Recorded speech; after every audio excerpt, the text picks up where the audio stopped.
সবাইকে শুভ নববর্ষ, নতুন বছরে অনেক শুভেচ্ছা, ভালোবাসা এবং অভিনন্দন প্রত্যেককে এবং তোমাদের পরিবারের প্রত্যেক সদস্যদের আমার তরফ থেকে প্রণাম এবং ভালোবাসা। তবে নববর্ষ সময়টা এলে আমাদের অ্যাসপিরেন্টদের জীবনে না সেই নববর্ষ ব্যাপারটা আসে না। মানে যতদিন না সেই সাকসেস জায়গাটা পৌঁছচ্ছি ততদিন এই নববর্ষ কি হোলি কি নিউ ইয়ার সেগুলোতে না আমাদের সেই মজাটা আসে না। কেন আসে না?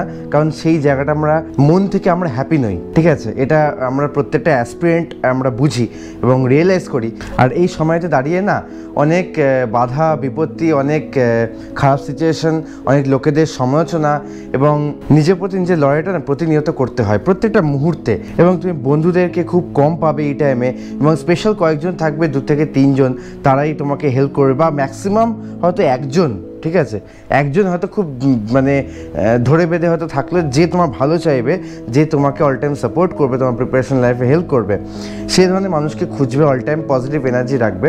এই নতুন বছরে নতুন অনেক প্রতিজ্ঞা নাও, মনস্থির করো যে এই বছরই যে কোনো একটা চাকরি তুমি ক্র্যাক করবে এবং যে চাকরিটা থেকে তুমি টার্গেট করে এগোচ্ছ সেই চাকরিটা তুমি পাবে। তো এই কামনা করি সবার জন্যই, কারণ আমাদের প্রতিনিয়ত যেভাবে আমাদের অ্যাসপিরেন্টের জীবন চলে, আমি প্রত্যেকটা মুহূর্ত তুলে ধরি এই ভিডিওর মাধ্যমে। বাট এই অ্যাসপিরেন্টের জীবনটা না খুব, সত্যি কথা বলতে না, খুব দুঃখের জীবন, ঠিক আছে? একদম এক কথা যদি বলতে চাই। এবং এই সময়টা হয়তো পরবর্তীকালে যখন সাকসেস পাবো বা চাকরি পাবো, তখন এই সময়টার কথা হয়তো মনে পড়বে, তখন এই সময়টাকে অনেক মিস করবো হয়তো, ঠিক আছে? বাট এখন সেই সিচুয়েশনটা তো আমি তো বুঝতে পারছি না। যেটুকু আমার এক্সপিরিয়েন্স বা বাকি লোকেদের থেকে শুনেছি সেই জিনিসটা মনে হয়। সবাই বলে যে এই টাইমটাকে এখন খুব মিস করি। তখন একটা প্রফেশনাল লাইফ, একটা চাকরির জীবন অন্যরকমভাবে দিন কাটে, তখন আর এই লাইফগুলো ফিরে পাওয়া যায় না। যেমন আমরা এই স্টেজে দাঁড়িয়ে ছোটোবেলাকে কথা কল্পনা করি, ছোটোবেলার স্কুলের লাইফটা খুব ভালো ছিল, খেলে বেড়াতাম, কোনো চিন্তা ছিল না, কোনো ভাবনা ছিল না।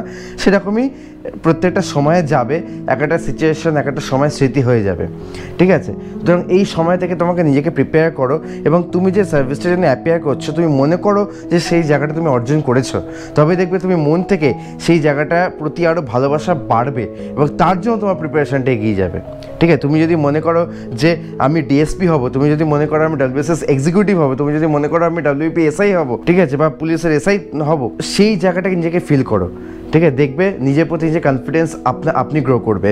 কনফিডেন্সটা এমন একটা জিনিস, এই দুদিন আগে কনফিডেন্স নিয়ে আমি একটা শর্ট ভিডিও বানিয়েছিলাম। কনফিডেন্স এমন একটা জিনিস যেটা তোমাকে তোমার না পারা জিনিসটাকে এগিয়ে নিয়ে যাবে, ঠিক আছে? ধরো তুমি কোশ্চেন হয়তো তোমার কাছে অজানা, তোমার কনফিডেন্সে তুমি এই দুটোর মধ্যে একটা অ্যান্সার হবে, 4টে অপশনের মধ্যে, সেই অপশনটা তুমি চুজ করবে যেটা ঠিক হবে। এটা লাকিলি ঠিক হয়ে যায়, তখন এই কনফিডেন্সটা কাজ করে এবং এক্সপিরিয়েন্স কাজ করে, ঠিক আছে? এতদিন প্রিপারেশন লাইফে ধরো যে কোনো একটা সাবজেক্টই আমি ধরে নিলাম কারেন্ট অ্যাফেয়ার্স, যেটাকে কোনো সিলেবাস বাধা ধরা নেই, যেখান থেকে খুশি যেতে পারে। তো একটা 4টে অপশনের মধ্যে তুমি 2টো অপশনকে 50-50 চান্সেস রাখলে, এবং তোমার এত বছর যে পড়ার অভিজ্ঞতা, সেখান থেকে তুমি দেখবে সেই 2টো অপশনের মধ্যে তুমি ঠিক কারেক্টটাকেই চুজ করছো। এটাই হয়, ঠিক আছে? এটা প্রত্যেকটা এক্সামের ক্ষেত্রেই হয়। সুতরাং যে পরীক্ষার জন্য এগোচ্ছ না কেন, এসএসসি বলো ডাব্লিউবিসিএস বলো, সেরকমের স্ট্র্যাটেজিতে তো অবশ্যই এগোবে, তবে ভাস্ট নলেজটা রাখবে।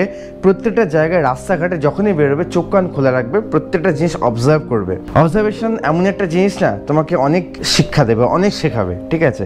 যেমন তুমি লাস্ট ম্যাচে দেখবে, একটা এক্সাম্পল দিচ্ছি, সিএসকে চেন্নাই সুপার কিংসের খেলাতে মহেন্দ্র সিং ধোনির বলের অবজারভেশনটা দেখবে। লাস্ট 4 বলে ব্যাট করতে নেমে 20 রান করলো, ঠিক আছে? 3টে 6, 1বার 2। তো এই যে 3টে 6, 3টে ডিফারেন্ট ওয়েতে 6টা মেরেছে, কিন্তু একই ওয়েতে 6 নয়। একে বলে অবজারভেশন, ঠিক আছে? মহেন্দ্র সিং ধোনির চোখের আই অবজারভেশন, বলটা কিভাবে আসছে, কোন দিক থেকে আসছে, এটা মারাত্মক লেভেলে। মানে এটাই মেন জিনিস, ফোকাসড ওয়েতে থাকা। আমরা অনেক সময় কী করি যে বিভিন্ন এক্সামের জন্য আমরা নিজেকে ডিফোকাস করে ফেলি, বা আজকে হয়তো পুলিশের এক্সাম, আজকে হয়তো ব্যাঙ্কিং এক্সাম, আজকে হয়তো ডাব্লিউবিসিএস এক্সাম, সব এক্সাম একসাথে দিচ্ছি। তো বিভিন্ন এক্সামের জন্য আমরা ডিস্ট্র্যাক্ট হয়ে যাই। সেই ডিস্ট্র্যাকশনটা আমাদের কমাতে হবে, ঠিক আছে? যে কোনো একটা এক্সামকে ফোকাস করো, বা একই সিলেবাস বা একই স্ট্র্যাটেজিক্যাল এক্সামকে ফলো করো, সেই এক্সামটাকে ফলো করে এগো, সাকসেস ঠিক পাবে। আমি যখন এত বছর ধরে লড়ে যাচ্ছি, তোমরাও পাবে, ঠিক আছে? তোমরাও সেই জায়গাটা লড়ে যাও। আশা করি একদিন না একদিন আমি সে সাকসেসফুল জায়গায় পৌঁছে তোমাদের মতো সাকসেসফুল পার্সনদের সাথে আমি দেখা করব। তখন সেই দিনটাই হচ্ছে সব থেকে বড় বিগ অ্যাচিভমেন্ট হয়ে দাঁড়াবে লাইফের, ঠিক আছে। এবং স্পেশালি অনেকে আছে WSS এ যারা লাস্ট ইয়ার পেয়েছে এবং অনেক পুলিশে বা বিভিন্ন জায়গাতে পেয়েছে, অনেকে যখন বলে যে দাদা তোমার চ্যানেলটা আমি ফলো করতাম যখন আমি অ্যাসপিরেন্ট ছিলাম বা যখন আমি সেই প্রিপারেশন ফেজে ছিলাম, তখন একটা আলাদাই ফিলিংস হয়, ঠিক আছে।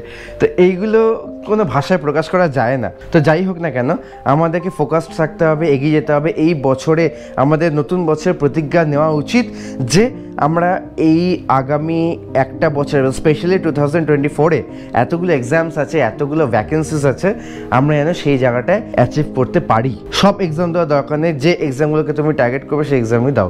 সব এক্সাম দিয়ে হজবরলা করে কোনো লাভ হবে না। আর পাড়াপড়শি সাইডের লোকজন কে কি বললো কোনো দরকার নেই। বাবা মা আছে সাথে, যদি বাবা মা সাপোর্ট না পাও, বন্ধু বান্ধব কেউ না কেউ একজন সাপোর্ট পাবে, সেই মনস্থির নিয়ে এগিয়ে চলো। অনেকে দেখেছি বাবা মা সাপোর্ট পাওয়া যায় না, সেই নিয়ে আমি পরে একটা ভিডিও বানাবো। বাট এই জায়গাটা থেকে বাবা মা সাপোর্ট না পেলেও তুমি কারো না কারো একজন সাপোর্ট তোমাকে পেতে হবেই। দেখবে সেই জায়গাটা আরও বেশি সাকসেসের পথটা স্মুথ হয়ে যায়। এবার একান্তই না হলে কিছু করার নেই, যদি ডাক শুনে কেউ না আসে তবে একলা চলো রে, একলাই যেতে হবে। কিছু কিছু সময়, এটা কিছু সময় বড়টা ভুল, ম্যাক্সিমাম টাইমে তোমাকে যতই প্রিয় বন্ধু বা প্রিয় মানুষ কেউ থাকুক না কেন, তোমাকে কিন্তু একার সাথে একাই লড়াইটা করতে হবে। দুঃখটা তোমার সাথে তোমারই, লড়াইটা তোমার সাথে তোমারই, যুদ্ধটা তোমার সাথে তোমারই, পরীক্ষাটা তোমাকেই দিতে হবে, তোমাকেই সাকসেস পেতে হবে, তোমাকেই সেই ইন্টারভিউ বোর্ড ফেস করতে হবে, তোমাকেই সেই চাকরিটা পেতে হবে, তুমি সেই চাকরিটা করবে। পথটা কিন্তু একারই। সময় বিশেষে কয়েকজন আসে, আবার হয়তো চলে যায় বা কেউ থেকে যায়, এটা হচ্ছে মেইন জিনিস। এবং আমাদের শ্রদ্ধেয় সপ্তর্ষি স্যার মহাশয়, উনি একটা কবিতা লিখেছেন এই নববর্ষ উপলক্ষে আমাদের বেকারদের নিয়ে বা বেকারত্ব জীবনটাকে নিয়ে। তোমরা ওনার ওয়েবসাইটে সপ্তর্ষিনাগ.in ওখানে সার্চ করলে দেখতে পাবে। তো এইগুলো না মানে ওই কবিতাটা পড়ে আমার চোখে জল চলে আসে, এত সুন্দর। জানি না এই জায়গাটা আমরা কবে কাটিয়ে উঠবো বা কবে সাকসেস পাবো, তবে আশা করি তোমরা বা আমি বা প্রত্যেকে যদি ফোকাসড হতে থাকি, খুব তাড়াতাড়ি এই সাকসেসের জার্নির দিকে আমরা এগোবো। নতুন বছরে অনেক শুভেচ্ছা। আজকে ভিডিওটা বেশি বড় করলাম না, জাস্ট একটা ভিডিও মাধ্যমে তোমাদের একটা শুভেচ্ছা বার্তা দেওয়ার জন্য এই ভিডিওটা বানালাম।